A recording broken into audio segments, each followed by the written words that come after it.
Shalom, pessoal! Aqui é a Kézia do Hebraico Sem Segredo e eu venho com uma grande novidade para vocês. Você sabia que agora o Hebraico Sem Segredo tem curso de hebraico e também tem livro de hebraico? Não sabia? Então venho aqui te trazer essa grande novidade. O Hebraico Sem Segredo agora tem um curso para você que é iniciante, que não sabe nada de hebraico, mas quer conhecer, quer dar o seu pontapé inicial. A gente tem Hebraico Sem Segredo, tem um curso de alfabetização. Lá você vai aprender tudo sobre as consoantes, vai iniciar nas palavras, vai conhecer como funciona o sistema de vogais, em hebraico. E também vai aprender a ler as suas primeiras palavras. Então não fique de fora. O Hebraico Sem Segredo quer te ajudar a avançar no conhecimento do hebraico. Para você que já está caminhando na jornada do hebraico, já está aí do nível do iniciante indo já para o intermediário, nós temos o livro Manual de Verbos Hebraico Sem Segredo, onde você vai aprender tudo sobre verbos, onde você vai aprender e conhecer como funciona o sistema verbal hebraico. E além disso, você vai ter vários macetes, vários anexos, verbos, mais de 100 conjugados, em todos os tempos verbais. Não perca essa oportunidade, adquira logo o seu e avance cada vez mais e entenda sobre tudo sobre os verbos. Se você aprender os verbos, todo o resto vai ficar muito mais fácil para você. Acesse o nosso site www.hebraicosemsegredo.com.br e lá você vai ter acesso para adquirir tanto o nosso curso quanto o nosso livro. Perca essa oportunidade. Você é iniciante, venha estudar hebraico com a gente. E você que já está caminhando, adquira nosso material, adquira nosso livro e avance cada vez mais no hebraico. O Hebraico Sem Segredo, espalhando o hebraico pelo mundo. Shalom, pessoal! Aqui é a Kézia do Hebraico Sem Segredo e hoje estamos de volta com mais uma mini aula de hebraico. Só que diferente dos vídeos que a gente costuma fazer, hoje a proposta do assunto é um assunto diferente. Não vamos falar sobre gramática, não vamos falar sobre regras, dicas do hebraico em si, a língua. Nós vamos tirar aqui a dúvida que ao longo desses 2 anos de Hebraico Sem Segredo eu venho recebendo em muitas publicações. Aquelas publicações que costumamos fazer sempre com uma frase, com um termo que tem a ver com hebraico bíblico, com Deus. E muitas pessoas têm dúvida acerca daquelas palavras, expressões, termos que são postados, que são termos que se referem à pessoa de Deus, a Deus, né? E muitas pessoas perguntam, mas isso quer dizer Deus? Isso não significa Deus, a palavra Deus. A gente vai ver no vídeo de hoje que no hebraico existem muitas maneiras de se referir a Deus. Não a palavra em si, Deus, né? Mas termos que seriam como nomes para a gente falar de Deus, da pessoa de Deus, do nosso Deus, Deus soberano, mas sem mencionar o nome e sem mencionar ficar falando Deus, essa palavra Deus, nós falamos no português. No vídeo de hoje nós vamos aprender 8 formas diferentes no hebraico de se referir a Deus. Antes da gente conhecer esses 8 termos, outras 8 palavras, né, que a gente pode usar para se referir a Deus, nós temos que explicar uma coisa antes de tudo, né?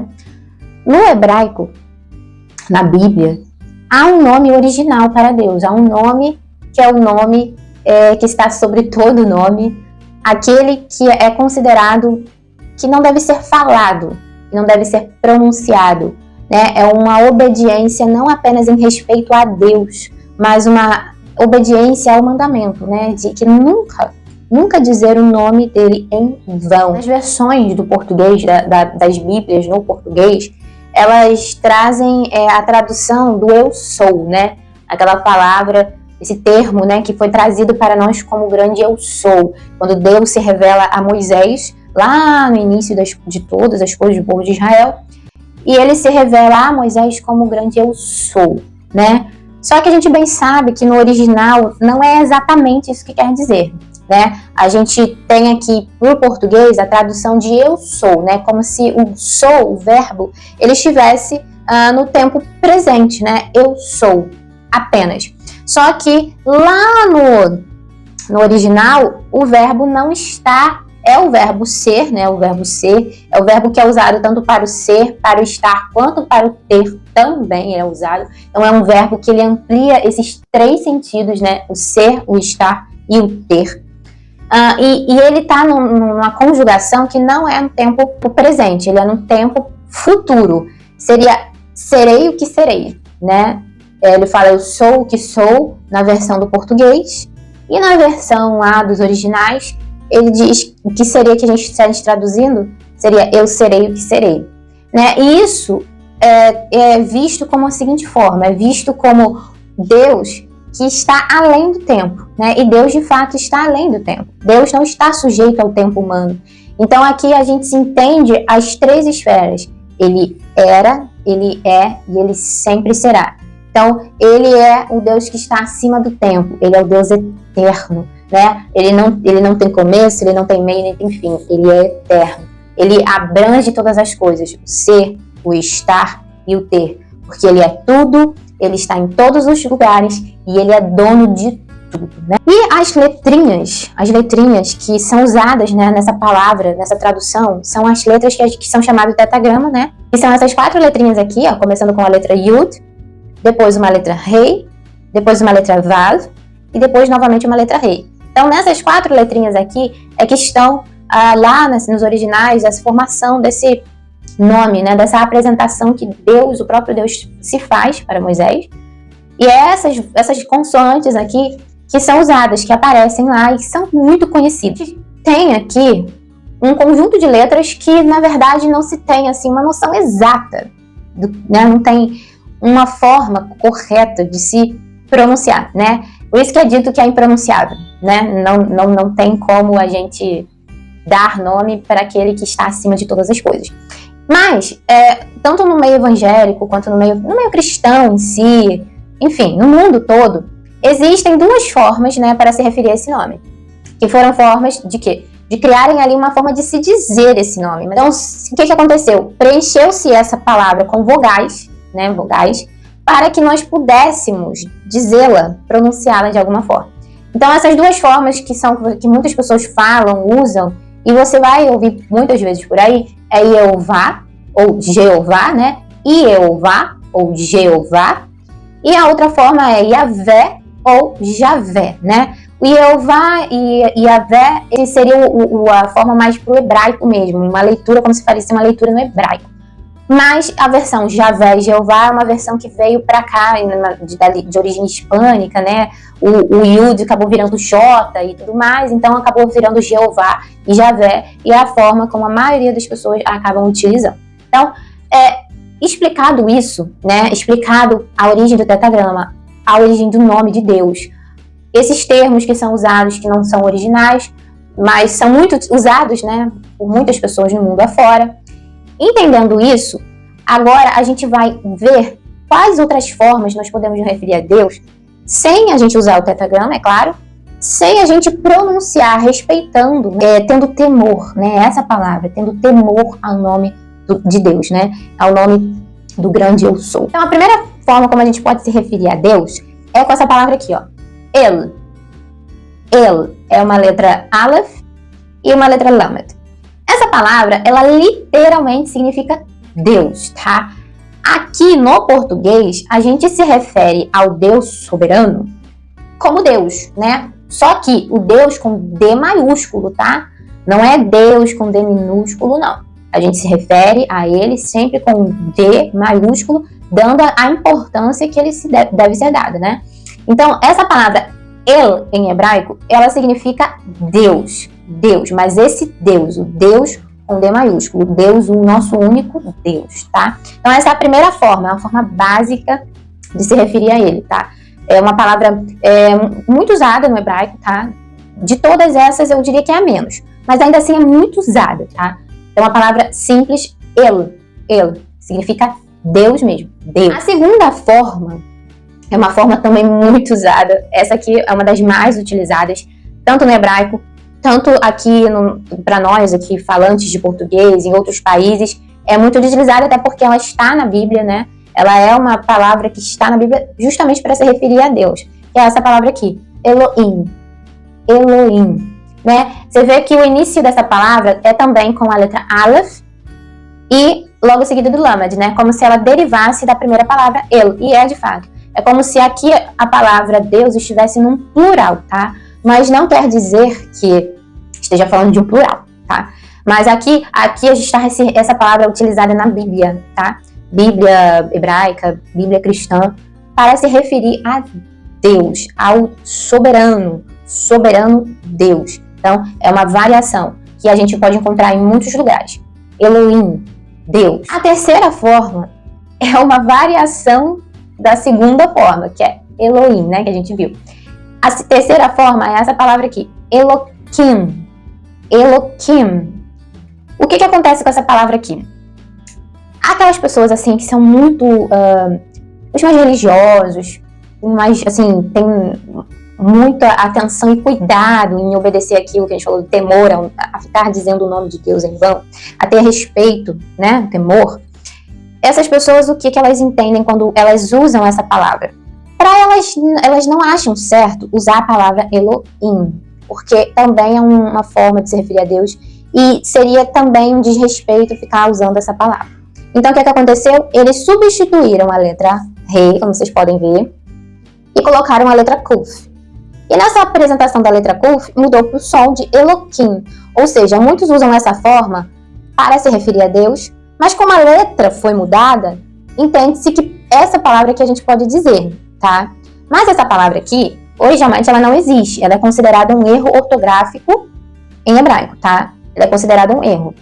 Muitas pessoas não aceitam que isso seja escrito dentro de um texto, falado, assim, formalmente, tá? É considerado um erro. Mas também é muito utilizado, baseado nisso que eu já expliquei, que é o respeito, o temor que muitos têm. Então, para não falar a segunda forma, o Elohim, eles usam essa forma aqui, Eloquim. A quarta forma, como a gente pode dizer, se referir a Deus em hebraico, é aqui já é praticamente uma frase, né? Que é essa frasezinha aqui, ó. Hakadosh Baruch Hu. Hakadosh Baruch Hu. Então, a que a gente tem aqui, a gente pode traduzir. Vamos traduzir isso aqui de duas formas. A primeira tradução que a gente pode ter aqui, santo e bendito seja. Bendito seja, santo e bendito seja, assim, tá? Ou santo e bendito ele é.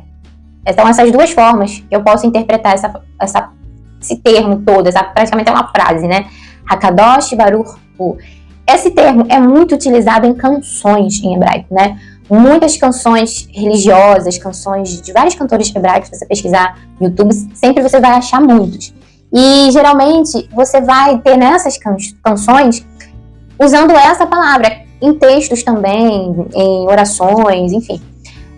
Vai ter muito usado. E eu, particularmente, acho essa daqui uma das pessoas mais bonitas, né?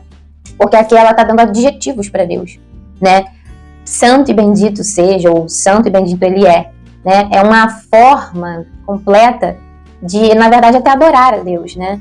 Então, toda essa frase aqui, ela é utilizada dentro de frase como se fosse o nome de Deus, tá? Uma referência a Deus. Então, quando você fala Hakadosh Baruch Hu, ou seja, estou falando da pessoa, de Deus mesmo. Aqui é como se eu pegasse essa frase, botasse ela como um substantivo, um nome próprio mesmo, e usasse ela como um nome próprio. Então eu acabo usando ela inteira. Hakadosh Baruch Hu. Bendito e santo seja, ou santo e bendito seja, ou santo e bendito ele é. A quinta forma que a gente pode encontrar, pode ouvir, pode usar, claro, para se referir a Deus em hebraico é Melech Haolam. Melech Haolam. Assim como a forma anterior, essa aqui, ela é praticamente também uma expressão, né? Você vê que são duas palavras, Melech, Haolam, Melech, rei, Haolam, mundo, né? Rei, como se a gente for traduzir literalmente, significa rei do mundo, né? Rei do mundo.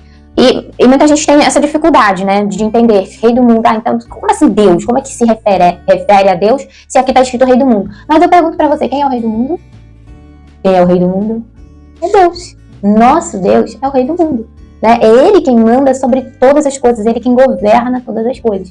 Então, dizer que Ele é rei do mundo, usar essa expressão para se referir a Deus, é dizer de fato que Ele é. Entenda que todas essas formas que nós estamos mostrando e vamos mostrar mais aqui, elas são atributos de Deus. Elas são usadas justamente porque não podem se referir a mais ninguém a não ser Deus. Quem é o rei do mundo?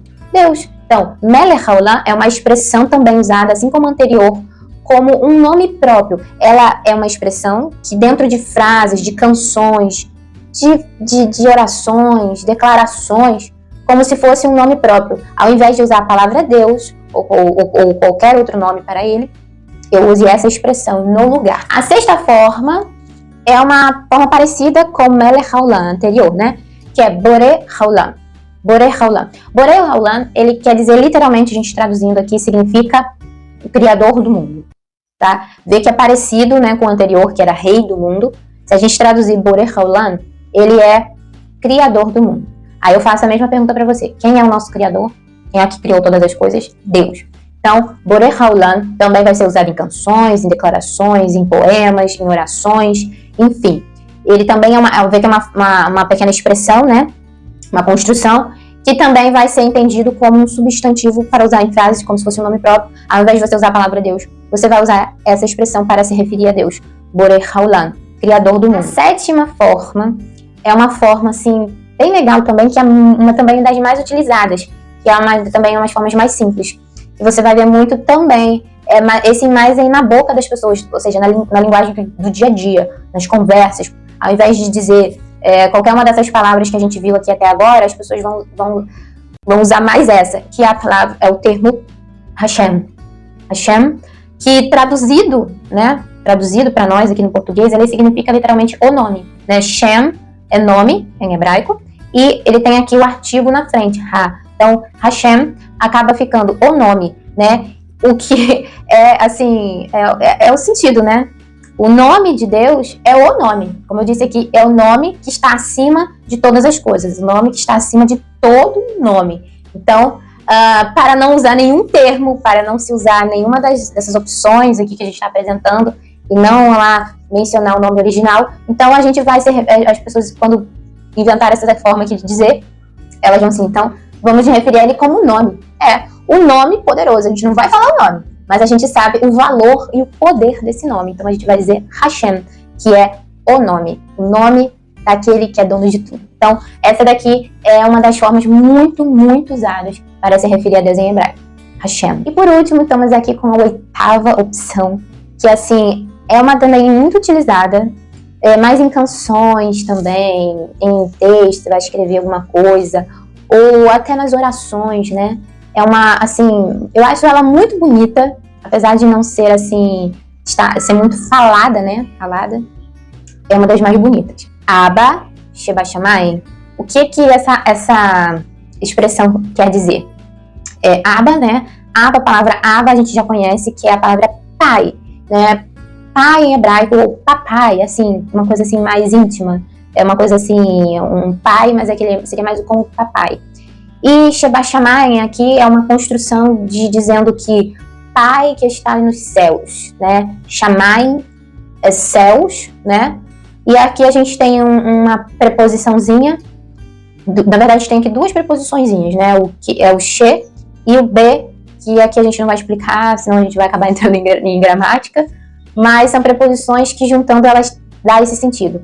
Pai que está nos céus. Pai que está nos céus. A expressão que a gente traz em português fica muito parecido com aquele termo até que a gente ensina para as crianças falarem, né? Quando você vai ensinar uma criança assim, falar sobre Deus, você fala, papai do céu.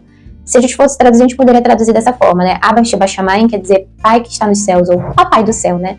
E quem é o nosso pai? Quem é Deus, né? É pai, Deus é pai, Deus é o nosso pai. Nós nos entendemos como filhos dele e ele como nosso pai. E ele é o pai que está nos céus. Ele não é aqui o nosso pai terreno, pai com quem a gente convive.